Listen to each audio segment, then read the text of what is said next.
তোমরা বরাবরই ছলনাকারী। বারংবার তোমরা ছলনার আশ্রয় নিয়েছিল, এবারও তাই করছো। আমি একাকী, সেনাহীন, অস্ত্রহীন, মুমুক্ষু প্রায়, আর আমাকে হত্যা করার জন্যে তোমরা এতজন দেবী। ওরে মূঢ়, এবার তো নিজের জ্ঞান চক্ষু উন্মোচন কর। দেখ, ভালো করে চেয়ে দেখ, এই জগতে কেবল আমি একাকিনী বিরাজিতা।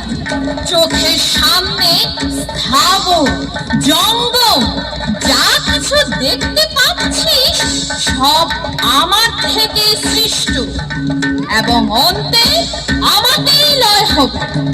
এখানে উপস্থিত প্রত্যেক দেবী আমার এই অংশজাতা বিভূতি। আমি মহাঘোরা তামসী, আমি সর্বগ্রাসী অন্ধকার। আর ললিতা হলো আমারই জ্যোতির্ময়ী ত্রৈলোক্যমোহিনী মূর্তি।